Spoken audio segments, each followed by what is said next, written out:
Good evening and welcome to the Late Late Show with me, Irish Tommy. I will hopefully be joined at some point by James from E20 TV.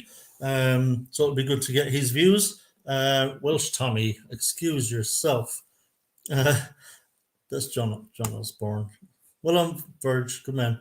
Good evening, Tommy and friends. How you doing, Mark? Good to see you. John, I don't know if you're out. Are you out cabbying, mate, or if you want to pop on, let me know. I'll shoot you the link. But I suspect you're sitting in your cab somewhere with the heater on. Hope you got the heater on. Maltese agrees. Maltese Hammer, how you doing, mate? Need you on, John, definitely. And John just saying hi to everyone. Thanks for joining. It's going to be an interesting show, I think. Quite a bit to discuss. I'm not really going to get too much into the Bristol City game in the Cup. Mostly because I didn't see it. I was actually working at the time.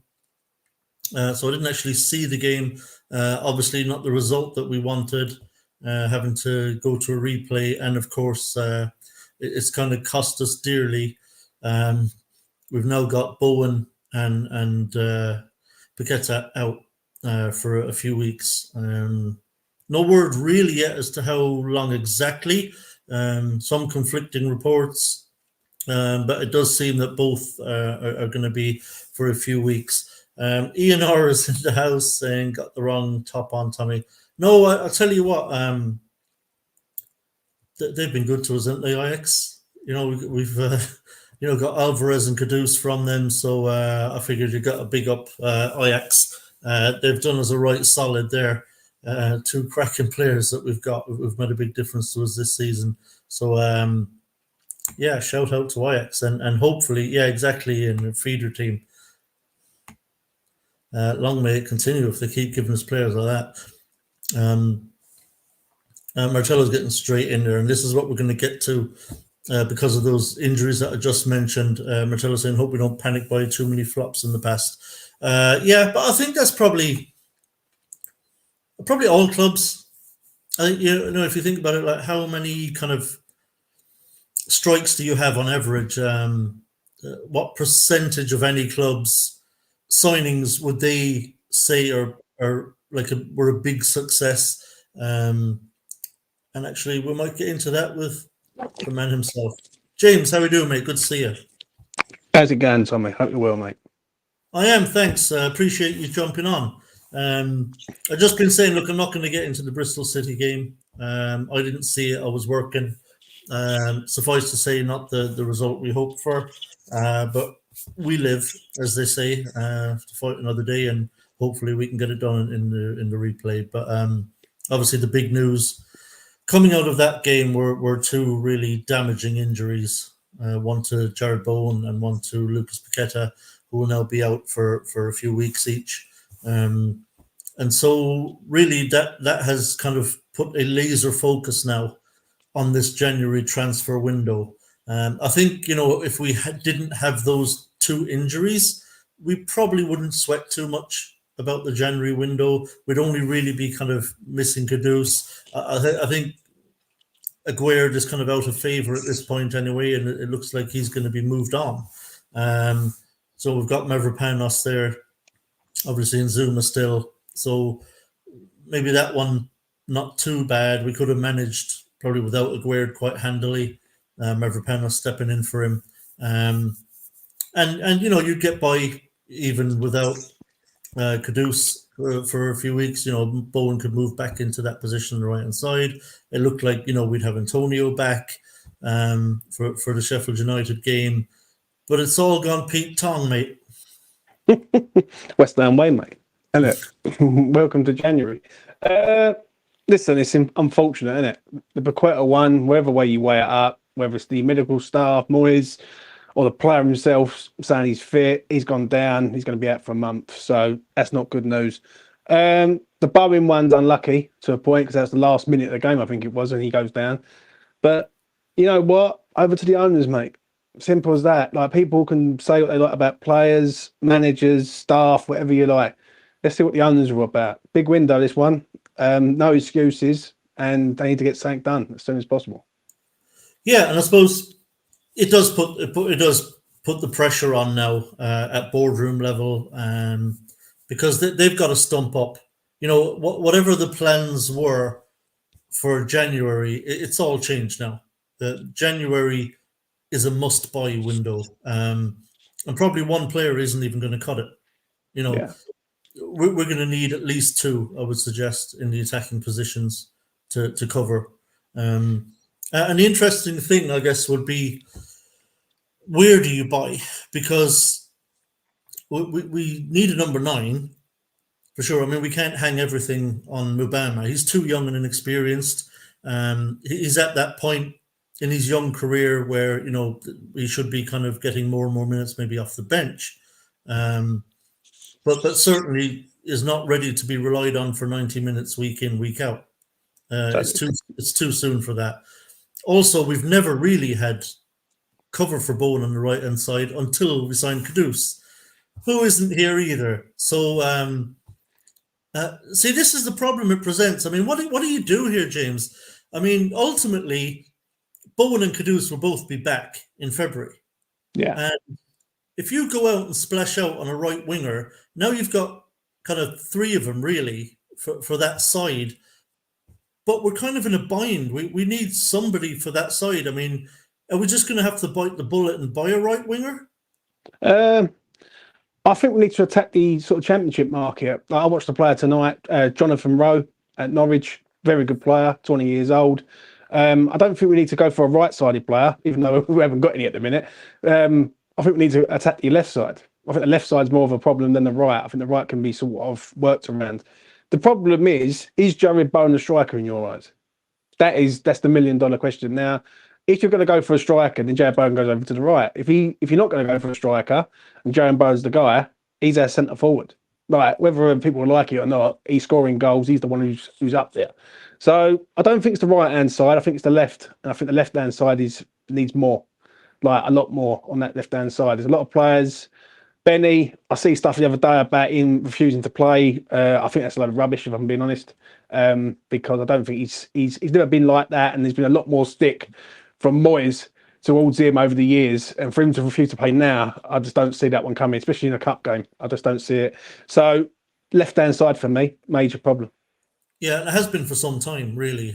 Yeah.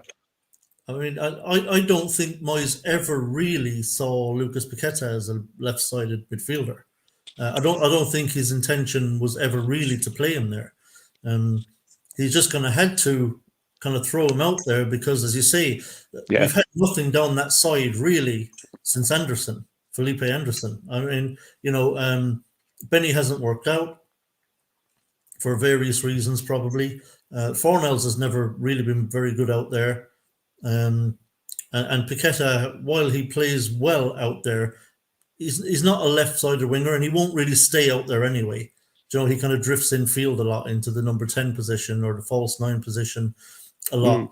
So it will be interesting to see, because at the right-hand side, I mean, what would your solution be on the right-hand side? Let's say we've been linked with strikers, which I understand. I have no problem with us going out and getting a 9. You know, absolutely. Yeah. But what do you see as the solution on that right-hand side for the next few weeks? If it is a striker and, say, a left-sided midfielder that links with Stephen Bergwijn, obviously, who's left-sided, maybe Jack Clark. What would you do on the right-hand side if we take care of the kind of number 9 and number 11 positions, say? I don't see West Ham going for a striker in this window. I really don't. I'd be quite shocked if they go out and spend a lot of money.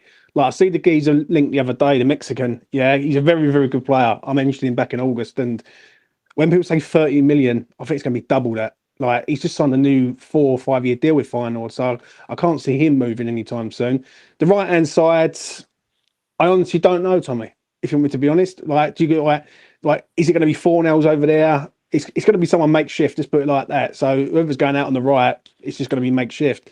Would that suggest that the best thing to do really is to see if we can get a loan signing till the end of the season on the right-hand side? Because there's no point buying, like splashing out on a right-sided midfielder, because once we've got Bowen and Kudus back, I mean, he won't get a look in anyway. After that, who's going to displace those two? I think you either go for the Championship market and bring someone in to sort of for the future, or you go with a loan. Like, I don't think spending a lot of money on the right hand side is the problem. I just think there's a lot of other issues. Really, I think we need a covering left back for Emerson. Like, I think if Emerson goes down, we've got no one on the left hand side, no one at all. I think the DM position's a bit of a problem also, because if Alvarez goes down, who's your natural like central defensive midfielder? We don't have one. So I think right, it's a problem, but it's a problem that you can get round to a point. Yeah, with other players in there, Fornells could go in there. It's a mess. Let's put it like that. These players, and for me, I know people say about Moyes, and rightfully so with the style of play, but it's over to the ownership, mate. The ownership now, you will know, right, by the 31st of January what the ownership's all about. Now, if they don't give him anything, not one player, then that just tells you all you need to know. And it ain't about money. Like, even you just said it there. A loan deal would do. A couple of loans, like, just to get us out of this sort of predicament. If they don't do that, then we're in stuck. Yeah, I mean, it would be unthinkable that we wouldn't take action. And you would hope that Tim Steidten has been given the green light to at least get some loan signings in, to do something. Because, I mean, we've got one of the best front lines in the Premier League. I mean, I think there's no doubt in that. I mean, as a three, Paqueta, Kudus, Bowen are absolutely amazing. Yeah. And it's a pity because they were just really starting to tick. Like, they were starting to really understand each other. They were turning into a really lethal partnership, all three of them together as a front three. And to find ourselves in the situation now where we don't have any of them available is a real hammer blow. And it, like I say, it does call for action. So it will say a lot about the board, I think, over the next couple of weeks to see what happens, because we can't do this at the end of the window either. Yeah, agree with this. By the time we play Sheffield United on the 21st, and today is the 12th, so it's a little over a week away. We'd want to have a couple of players in, really. They should be here, really.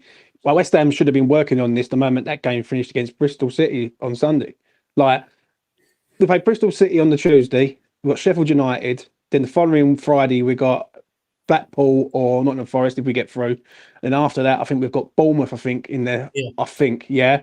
So they should already be here. Like, these players, listen, I know people, we fucking hate Spurs. But Spurs have got two players in the space of like next to no time. And West Ham just sitting there doing nothing. And we need players at the club. And that's a problem at the end of the day. And Steidten, it's not Steidten I worry about. I've never worried about Steidten because I think Steidten knows what he's doing. I think the signings prove that. It's the ownership of this club that I worry about in regards of how they go about it. Because if they look at it and think, no, we can just get through these next few weeks, we're going to get Kudus back, Bowen back, Paqueta back. That's not cool, is it? Let's be real. No, and like I say, it would be inexcusable now for them to sit on their hands and not do anything. Like I say, with the Sheffield United coming up with the replay just before that against Bristol City. I mean, God forbid you'd get any more injuries in that replay. I know. That's the worry. That's the worry, yeah. And like, whatever players we're bringing in, we need them on the training ground. Like, we've got to, Moyes doesn't have much time as it is to get them up to speed.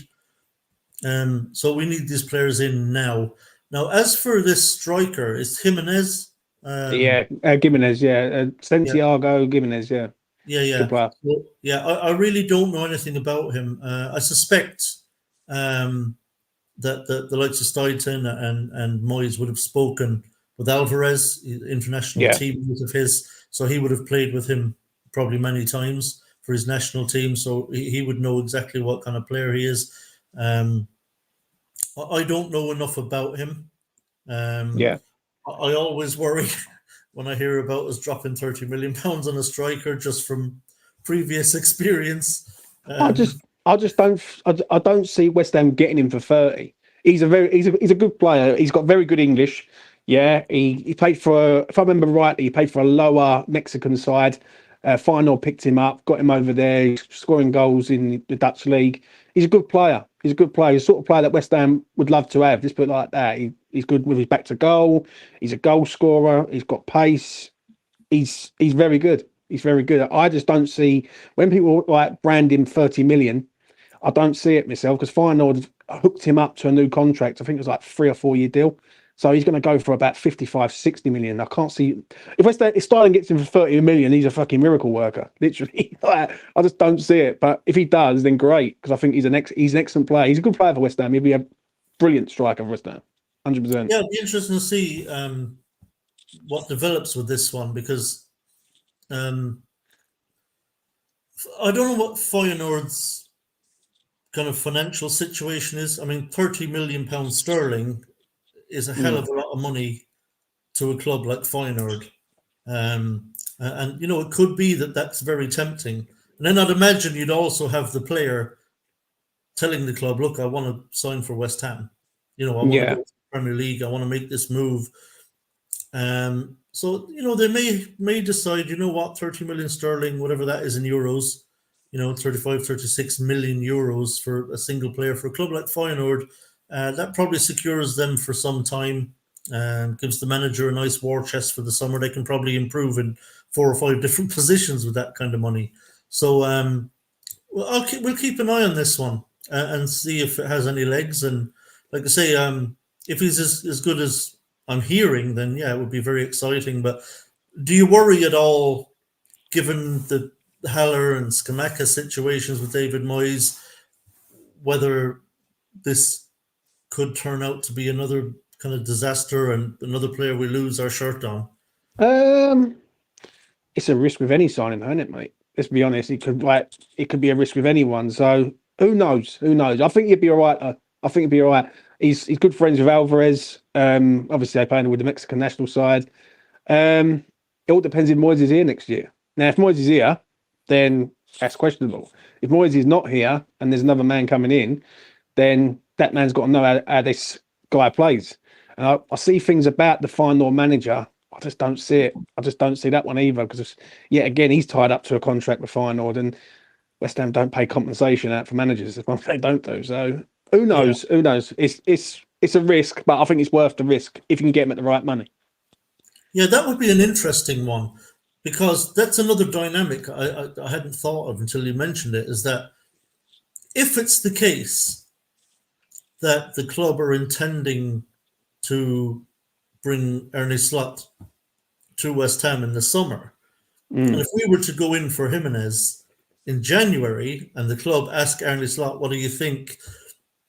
If he really loves him, he might say, I think it's great money and we can't turn it down and we should let him go. And, I can manage without him. We can, find another striker or whatever. He might be thinking ahead, Ernie Slot, thinking, I wouldn't mind being his manager at West Ham next season either. So it'll be an interesting dynamic, wouldn't it? I don't know, mate. I just don't see it, Tommy, if I'm being honest. Like, I remember Slot got sort of linked with Spurs and he sort of turned them away and said, no, he's happy at Feyenoord. Like, maybe. But yeah, again, it goes down the road again, right? For me, I just don't see West Ham going and getting a manager like that out of a contract and paying compensation. Like, Sullivan's never done it in his entire reign at West Ham, and he's always. I would normally agree. This time last year, I'd have said, completely agree. They'll look for someone who's out of work. But I just feel like the dynamic has probably changed now with Tim Steidten in there. I think Tim Steidten obviously will be talking to Sullivan and saying, look, it's worth the compensation, whatever it is. We have to pay £4 or £5 million, whatever it is, to find him. It'll be worth it for this guy, So I don't know if the dynamic has changed with Steidten there. If he's pulling the strings now a lot, I think, and I think we'll find out a lot on this January transfer window, James. 100% agree. Because there's absolutely no doubting that Tim Steidten must be pushing the board to say, you've got to release funds. You've got to. We all, our front three are all gone. They're all down. Like it's we've got to bring some players in. And I think if we do bring some players in and we actually have a decent January transfer window, then I think that will say a lot about the kind of pull that Stoyton has at West Ham. Because certainly I don't think he would have joined the club unless he was told, look, you're going to be allowed to run the kind of recruitment of the club. So that'll be an interesting one. But I mean, I'll be honest, I'd be astonished, James, if this time next week, we haven't got a signing. I mean, alarm bells would be ringing for everyone. But would you be surprised? Because I wouldn't be surprised, because it happened 2 years ago, the same thing. And I understand what you're saying about Stoyton. Yeah, for Stoyton can only do what Sullivan's prepared to pay. Like, do you know what I mean? Stoyton can go out and find player after player after player. Sullivan's not going to be prepared to pay the transfer fee to get the man. It's like, it's catch-22. Like, for me, what doesn't make no sense is that this would have been a perfect game to bring in a new signing. Like the Bristol City game would have been an ideal one. Like this week, you get a player in, you get him acclimatised to the club. You've got Bristol City on Tuesday night, Ashton Gate. You go and bring him in. You play him for 30 minutes as a sub, or even start him if he's that good. Yeah, it's the perfect game, and it just seems like, well, what they've been doing all week. They've all been on fucking holiday all week. That's what they've been doing, like chilling out and having like winter break. So I don't know. I do agree with you though. If next week, if it comes to the FA Cup fourth round fixture and we still haven't got no one in, then it'd be a concern. It will be. Yeah, I think that's all we're thinking about now. I think with these injuries as well, I think there's a real opportunity here, because if this was going to happen, it happened at the time probably that might impact us the least.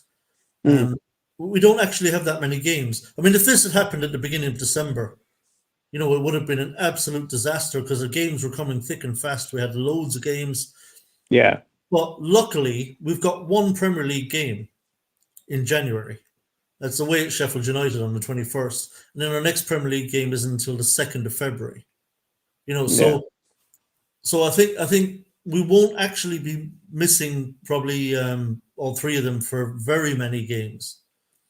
So if we can get this transfer window right and just plug the holes just for a couple of games till we start getting people back, I think Paqueta probably will be back the soonest. We don't know what's going to happen with Ghana and the AFCON. I'm just hoping and praying to get knocked out in the group stage, so we can get Kudus back. Yeah. I don't know how good Ghana are, actually, to be honest with you. But has the AFCON started already? I think it's starting over. I think it's either this week or next week. It's one that, or it's happening very soon. I know that they got Chris Shoutout as their manager, haven't they? Ex West Ham, ex Brighton. He's in charge there, and he was on TalkSport the other week talking about like Mohamed and saying how good he is. So yeah, he's in charge of Ghana at the minute. So he has a wonderful tournament, but gets knocked out in the group stages and gets him back. So I've never known a player to be so like, we're so reliant on this player now, like for our front line, which is bad, isn't it? Let's be real. Yeah. Do you think this is finally the time? If there's no other player, say for the replay, yeah. Do you think this is the time where Moyes is actually going to have to play Corney? Yeah, I think it's coming. Like this is the thing where I said the other day, and I had to laugh at it, mate. Like people saying about Ben Rama refused to play. I do not buy it at all, because if Syed Ben Rama plays on Tuesday night, that will tell you all you need to know. Right? You honestly think that Syed Ben Rama refused to play, and then Moyes is going to pick him the very next game after he sort of mugged him off against Bristol City? I just don't see it. I don't see it. I think on that day against Bristol, I think Cornet was his option, and he tried something different. He said, like, because Cornet hasn't played a lot, he thought just get him on and see how he can do. Does Cornet deserve a start right now? Like, has he proved anything to deserve a start? Probably not, but we've got no one else, so you've got to chuck him in. I think you've got to play Cornet, Ben Rama, and Fornells, like, and Ings if you have to, as a front four. It fucking sounds terrible. That's what you're going to have to do, because we ain't got nothing else. Do you know what I'm saying? And just hope that we can just get through this sort of predicament, basically. Yeah, and you might get away with it against Bristol City. It's possible. You could play Corney, Fornells, Benrahma. Corney can play up front, by the way. Yeah. He's played up front before. He can play as a number 9, or you could even play him a little deeper as a false 9 with Benny on Mm. the left, Fornells on the right. I mean, that should, on paper, still be good enough to take to Ashton Gate to try and win that game. But it's not ideal in a Premier League game. I mean, you don't want to be going up to Sheffield United with that. I mean, you've got to have something signed. But I was surprised with Corney, like that. When the team came out for the Bristol City game, I thought he'd be playing. I thought, oh yeah, Corney will get a game this one surely. I was out. I was working. I was in the van, and I brought up the team, and I was like, holy shit, Corney can't even get a start in this game. And I was very surprised that he didn't. I thought, Jesus Christ, if he can't get a start in this game, he's never getting another start, like, ever. So it'll be interesting to see now if he does in the replay. There wouldn't be much excuse for not playing him in that one. Mm. The I thing is agree. that the Paqueta one is a mystery to me, because we saw that he had a calf strain the previous game. Went off with it early in the game. And I was surprised to see him. Now, I know he had said, it's not bad, it's just a little strain, but I was surprised to see him. And it wasn't hindsight. Like, when I saw the lineup, I thought, why would you risk someone who went off with a calf strain in the last game in a game like this, where it doesn't seem necessary really to risk him? Mm. And I was worried that, I was like, geez, I really hope that his calf is okay, because if it's not 100%, it could go again. And obviously that came to pass. I think, I know I'm a miles out and all that, and I'm not saying this just for an opportunity to slag him off, but I genuinely think that was a real error. And I'd love to know who cleared him to play, frankly. I see. I look at it different like that. Yeah, if he's been told by his medical staff that Quetta is fit, then he's going with what they've said, isn't it? It's like he's taking the advice of them, like to say, That was my question ultimately. It was like, yeah. who cleared him to play? Well, it's the medical staff, isn't it? It has to be, because like if you're assessing a patient and then you turn to the man who's the boss and say, right, he's fit to play. Like, surely that must tell you all you need to know, sort of thing. Do you know what I mean? Like, I don't think David Moyes has gone in there and said, right, I need him to play, give him loads of injections and things like that. Like, the medical staff, and I think the medical staff fucked up big time on that, because the reason why I think this is because he went down on the 14th minute. So it just tells you that he just wasn't fit at all, and he was just literally rolled out there, so to speak. Now, would David Moyes go out there and risk him if he thought like that, right? And it could be long term. And after his interview the other day, he seemed so pissed off with the situation, big time. Like, he was so angry, like, with a lot of things. Yeah. So I think it's on the medical staff, mate. Like, listen, he's the boss. He's entitled to pick him if he's fit. If he isn't, if he doesn't pick him and he's fit, the fans will go, well, why is he not being picked? Like, so you can't have it like both ways. So he picks him and he goes down. Luckily enough, he wasn't on the 80th minute.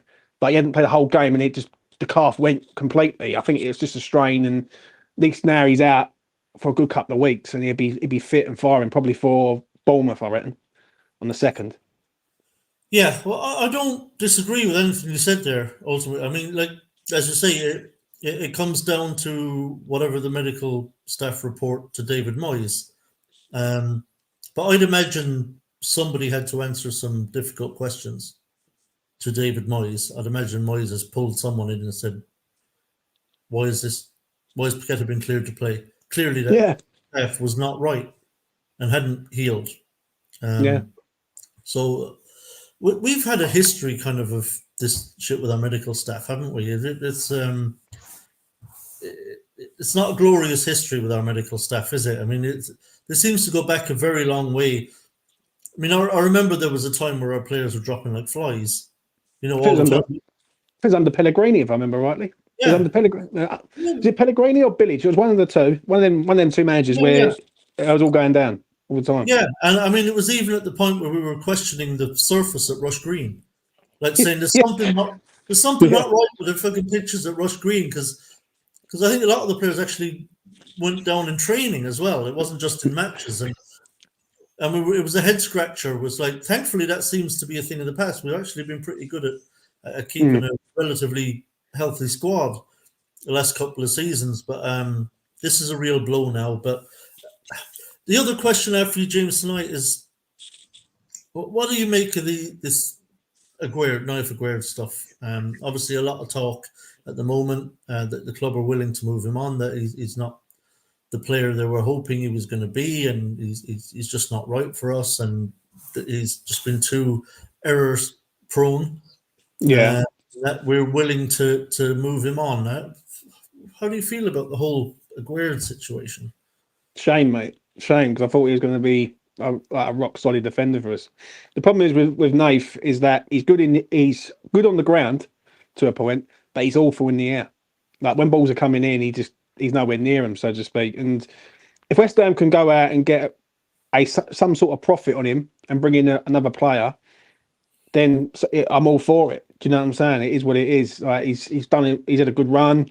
He was key in our sort of like trophy last year, and he's had a mixed bag at West Ham. Like when he first signed for West Ham, he got injured straight away in pre-season at Rangers away, and he come back. Then he had the sort of World Cup where he got injured in the sort of semi-final, I think it was, or the quarter-final, and it's just been up and down, up and down. You have one really good game where you think, wow, we've got what a player, and then you have like 2 or 3 inconsistent games where you just don't know what you're going to get with the geezer. So if West Ham can find a replacement of quality, then I'm all for it. Like it is what it is. Like you take him out, you bring another player in, and you sort of strengthen the team right up. Is it a major concern right now with the centre halves? Not really, but I think we do need to start looking at our sort of left back and right back situations, because I think with the drop in ability, if you take Sufal or Emerson out, there is nothing else on them sort of flanks. So it is what it is with Nath. If he stays, then great. If he goes, is what it is. Yeah, with Naif, I think he'd suit a team that plays a high line. We just don't do that. He doesn't seem to be great as a backs to the wall type defender. Yeah. In and around the 18-yard box. Like I say, he's too error prone. He seems to get a bit panicky at times. Mm. So it's unfortunate because there's a player there, obviously. There's a lot of talent there. But I think in another team, I'm sure, who play a style that maybe is more suited to his game, then I think he can excel. But again, that's another thing we're going to have to look at in January, because we've already sold or loaned out Kerr to Monaco, loan to buy. So we're already down a centre back there. And the talk at the moment is someone like Max Kilman from Wolves, who I like a lot, by the way. I think Yeah. he's a cracking centre back. But I'd be a little bit surprised if Wolves would be willing to sell him in January. I mean, he's an important centre back for them. And I'd imagine if we were going to be able to get Kilman out of Wolves in January, they'd be looking for top dollar. He's a decent player. I remember him at Maidenhead. He started his career at Maidenhead, and obviously Wolves picked him up, and he's a pretty good player. He plays in the 3 though, which is a bit strange because West Ham getting him and West Ham playing in a 4 really at the minute.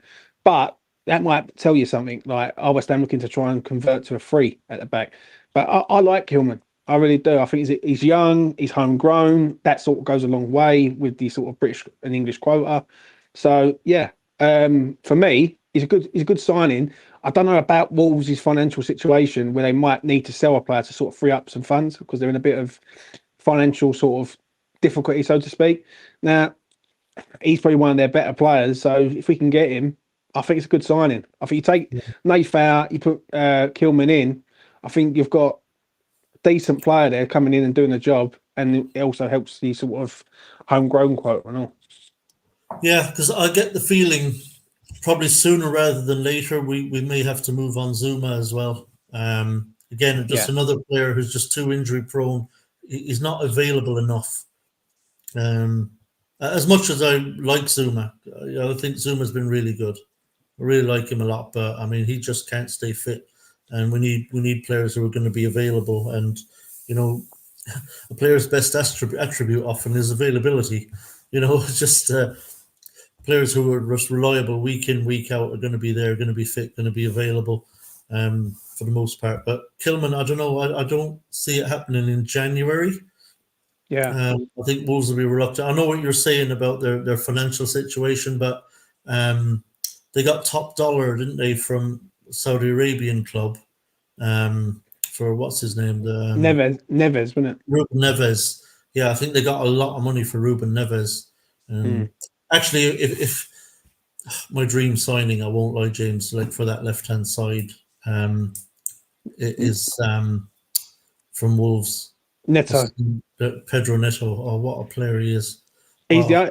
he's a great player. Yeah, he's a player that I've sort of said West Ham get rid of Benny and want to go on the left hand side. The only problem is with him, he's so injury hit and miss. Like if he stays fit, you got a quality player there. I remember Liverpool looking at him like years ago, and like before they got Jota, and then obviously Wolves had the sort of Portuguese sort of thing going through their sort of team, and mate, I'd love Neto, mate. It's just whether or not he can keep him fit enough to sort of be there 85% of the season. Yeah, I just imagine that, that front three of like Pedro Neto and Kudus and Bowen. I mean, it's just fucking unbelievable. And that would allow obviously Paqueta to move back to a more central role where I think he's better suited. And it's just my dream thing would be to have Pedro Neto on the left. He's unbelievable. But maybe it's more likely we'll have someone like Clark or whatever. But it'll be interesting to keep an eye on Kilman. I'm just not sure what happens in January. I think Wolves would be reluctant. Maybe you could get him out of there in the summer, but whether that would happen in January, I'd have my doubts. I think realistically, we're probably going to be looking at more along the line of kind of loan signings, and like Sullivan loves the loan to buy anyway, doesn't he? So he most certainly does, mate. He most certainly does. The only problem is just who is it who's going to come? And the thing is, it's like, who's going to fit that model right now as a loan? Like, do you know what I mean? Someone's going to come in and also not upset the team. Like, because they've got to be the right personality. They've got to be the right player, but they've also got to be the right personality. You can't just chuck anyone in there in case it all goes tits up. But I don't know. I like Clark. I like Jonathan Rowe, who's at Norwich. I watched him tonight. I think he's an excellent player. 20 years old. I think that's a sort of player. Someone said in the live chat that he scored tonight. Yeah, he scored tonight. He scored a good goal tonight. And I think if you're going to go down that route with a player, then it is good to attack the Championship market, because you've only got to look at Jared Bowen, and Aaron Cresswell, for instance. Two of them players have come out the sort of Championship and gone on to be pretty good players for West Ham. So I don't know if I'm being honest. Yeah, it'll be interesting to see what happens with signings. It won't be easy. It never is in January to kind of get players in. So it'll be interesting to see what happens there. How are you feeling going forward? I mean, are you worried now, for these next few games, given that we haven't got anyone in yet? Or are you confident that between Moyes and Steidton that we will get players in and that we'll be able to kind of manage? I mean, our next two league games are on the winnable side. Yeah. Sheffield United away, obviously they're struggling. They play quite well. They don't have teeth really. They've still got McBurney up front. It was a very decent Championship striker, but it's not Premier League quality. They struggle to score many goals. So we might get away with it potentially in that game. And then, like you say, is it Bournemouth on the second? Or sorry, is it Bournemouth on the second? Yeah, Bournemouth on the second. I know they're a decent side, got some good players. What do you think of Solanke? I mean, he's in a rich vein of form at the moment. He's a player we've been linked with, but I think Bournemouth will be looking at silly money, aren't they, for him? Yeah, they would look at silly money for him. He's doing very well for Bournemouth. Is he a sort of West Ham player? Possibly. But this is the problem that we've got currently with the situation at West Ham in regards of Moyes and Stoadden and Sullivan and everything. No one knows what the future is. All everyone knows is today is the 12th of January, and no one knows what's going to happen in 6 months' time. Do you know what I'm saying? And for me, I'm concerned, don't get me wrong, but if it comes to the 31st of January and we haven't got no one in, then you've like people have got to start looking upstairs at the owner and saying, because 2 years ago we've done the exact same thing. Yeah, we was light, we didn't really get anyone. They said no, we're going to go with what we got.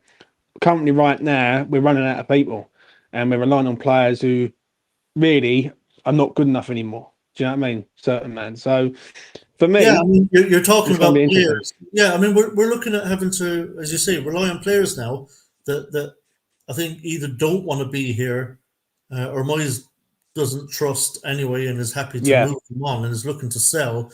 The likes of Fornells, Benrahma, Corney. Obviously, Mubama's too green, to rely on him for 90 minutes every game.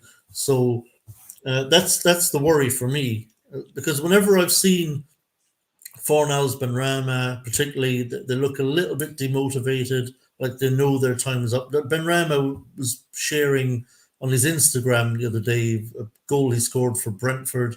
There's talk about Brentford maybe bringing him back, and so yeah, it's a really tricky period here, and the club have got to try and negotiate this. Moyes has to try and negotiate this period. I'll tell you what, it'll be fucking impressive if we do.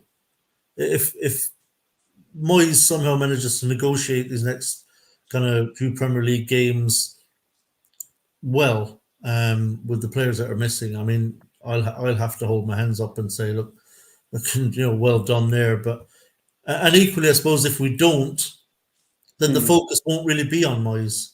The focus will, like you say, we'll start looking upwards, above David Moyes. We're looking at Stoyton, and particularly, as you say, Sullivan and the rest of the board. Bad results going forward now will fall really on them. Our gaze will fall on them for the lack of activity in the transfer. 100%, mate. 100%. The way I look at this is, you look at Tilo Kehrer. Like a few days into the window, he's out. He's gone. He's on loan at Monaco. Yeah, we've known for ages that we've needed a left-sided player. Known for a long, long time. Even before Lucas Paqueta went down, we always said we need a left winger at this club. Yeah, and West Ham, for some reason, are waiting. Like, what? I don't understand what they're waiting for. Like, you need a left-sided player, and you haven't got one. You've got one player there in Maxwell Cornet who, listen, no one can really assess him because no one really knows if he's there or not. Do you know what I mean? I don't think he is there. I think he's a player that has been done by that injury, and I think he's just shot now. And I think it's very hard to sort of rely on him to come in and do a job. Now, maybe games and time might change on that, but that's just an opinion. Saeed Benrahma, for me, I've backed him a long, long time, and even I can look at him now and say he's not good enough. He's not going to come on and change the game and make West Ham go to the next level. So we've known about a left winger. The ownership of the club and the way we are at the minute, I am concerned. I'm not really concerned about the team because the team's in a healthy situation at the minute. Yeah, i.e., like in the league and in the cups. And if we go through in the next round of the FA Cup, then great. But this is just the beginning now. Like this is just the beginning. Like, what happens if we need players like come March or April time when the games do start coming in? Yeah, and we haven't got the reinforcements. That's when people will have to start looking at the owners. And the problem is, people, in my honest opinion, people are taking their mind off of Sullivan and looking at Moyes. And listen, everyone's got their entitled to their opinion on Moyes. Yeah, but on this one, on this month, you got to start looking upstairs. And I think upstairs is key to the whole thing. It really is. It really is. I'm just thinking there of solutions as things stand. We haven't got any players in yet. Obviously, things will change if we make some signings. But right now, I'd be thinking I've got to switch to wing backs. Yeah, I've just got to use wing backs. I've got no fucking wingers. I've got to play wing backs. Emerson on the left with Sofal on the right as wing backs. They both played that before with the three centre backs. Do it 3-5-2. You could play two of kind of Corney, Mubama, Ings up front. Two of those three, whichever combination you prefer, Moyes prefers. But it kind of, at least temporarily, it would solve the issue of not having any actual wingers that he kind of trusts. Like I say, Benrahma's form is not great. Fornells isn't really suited on the wing, always plays kind of crap there. Yeah. But what we do have still on the bench are three players who can play up front. So maybe switching to a wing back system, might be a good temporary solution, James. Oh, whatever it is, mate. Like, listen, whatever it is, whatever way we go around it, as long as we get the job done at the end of the day. The only thing is I watched Divine the other day against Bristol, and he just wasn't. He just wasn't it. I mean, I want him to do well, the kid. Don't get me wrong, and he's come through the academy and everything. And I he's, didn't see the game. Like, did he have much to work with? Like, did he get service? Or? it's well, he just wasn't in the game enough for me. I tell you what, he went out onto the right and he actually played all right on the right, but as a striker, he was just running around and just running into like nowhere. Don't get me wrong, West Ham wasn't great, right to a point, and it just wasn't good. The moment Paqueta went off, the creativity in the side just went from like 90% down to about 20. That's being kind. So I think, Well, to be I think honest, the, James, look, we could be putting this down to it may turn out Bamba's just not good enough. It may yeah, be just because he's young and inexperienced. But I've mm, seen this movie before. We've seen it with Haller, seen it with Skamaka. Our number nines just don't tend to get much joy. Even Antonio said it himself on that podcast where he's saying, if you're a number nine at West Ham, you're living off scraps. And you're just got to try and go out wide or come deep to try and get involved in the game, get a touch. I don't know. I don't know if it's a Mubama issue or if it's just West Ham under David Moyes that a number nine just doesn't really work. well, it's like anything. You got to learn your game, though, ain't you? Like you got to learn your trade. Like in any walk of life, whatever job you're doing, you got to learn your craft. And I think learning on the job is a bit different. Like I think with Devine, he needs to go out on loan. Like it's no harm in it. Jermaine Defoe done it. Harry Kane's done it before. Other good strikers have gone out on loan and learnt their game and come back phenomenal. Um, when you say about strikers, see, this is where I disagree on that. 'Cause I look at Bowen this season, and he goes up front, and we look a completely different side on the press. When you got Bowen, you got Kudus, you got Paqueta, and you got people backing him up like James Ward-Prowse. We don't look that bad of a side. So I understand like the pass and everything, but one thing Moyes is good at is turning wingers into strikers. He done it with Anatovic, he done it with Antonio, and he's trying to do it with Bowen. So I think with Devine, I don't think. I there's a don't lot of think. pressure on him. Yeah, I mean, even when Bowen technically starts up front, he's Yeah. not still not exactly playing as a number nine. Yeah, he's not playing as number 9, but one thing that you can say about that all the front three is they all rotate. They all rotate all over the place. Like, and it's very hard for opposition defenders to try and pick up Mohamed Kudus as a centre forward or Lucas Paqueta as a centre forward, and they're all rotating all over the place. And that I know there was a game last year, I think it was Man United, where Moyes rotated it about 3 times in the game. He put Bowen on the left, Kudus on the right, Paqueta up front, and then he was rotating and rotating. And eventually, it worked. Like I think he rotated it where Kudus was going through the middle, and that's where the second goal come from. Where like Paqueta won the ball, passed it through. Kudus is running through and scored. So I think it's good to not. I think it's good to have a rotating inside forwards. I Don't like get me it. wrong. Yeah. Yeah, because that way you just don't know, the opposition don't know who to pick up. They don't know who is where, and I think the traditional number 9 that we all remember, like Solanke, for instance, who is like a traditional number 9, they're very hard to find. Like them sort of centre forwards are very hard to sort of find, and I think you're noticing it with a lot of like teams that they're trying to turn like wingers into sort of centre forwards, like sort of thing, and it works sometimes, and sometimes it don't. Do you know what I mean? So. It's going to be interesting to see how our front three do when they all return. Do you know what I mean? But one thing I will say, it is so unbelievable that this front three goes down and then look how light we are. Like the element of drop from Kudus, Bowen, Paqueta down to Ings, Fornells, Benrahma. That says it all, doesn't it? Let's be real. It's kind of terrifying, isn't it? But yeah. Yeah, look, I suppose a club like West Ham, it's going to be very difficult for us to have players of a similar standard to those three that are going to be happy being on the bench and being backups and stuff like that. I think with us, there's when you've got players of that quality in the starting 11, I think there's always likely to be quite a big drop off to what's coming off the bench. Now, I don't necessarily think it needs to be as big as it is. I think we can have a better bench than we have. And it's why I think when it comes to our bench, I think that's where we should be looking at young, talented, hungry players who want to prove themselves, who are Agree. willing to bide their time because they're still young. They're not going to be demanding to play every week. They're still learning, still improving, and have that ambition and that drive to prove themselves. And I think that's why I think we really now have an opportunity, if David Moyes wants to take it, where he can actually take a look at some of these under 21s now and send out an SOS to say, right, okay, I'm going to need a couple of these kids now to come in and show what they can do. Even if it's just from the bench. At no point would I suggest chucking on 4 or 5 of these youngsters into the team. That's too many. But I think you could play 2. If the rest are senior first team members, I think you could play 2 of the younger players and get away with it. I think Callum Marshall. Like people say a lot about youth players. I think Callum Marshall deserves at least to be on the bench, if not start, at least like getting a chance. Like, 'cause I think he's a very good player. He's playing for Northern Ireland. I think like he's in the Northern Ireland like full team or full national side. So I think he deserves. They've played quite a few games, against League One teams as well. Yeah, in the EFL Cup. So it's not like it's a complete mystery to them what it's like to play, against an adult side.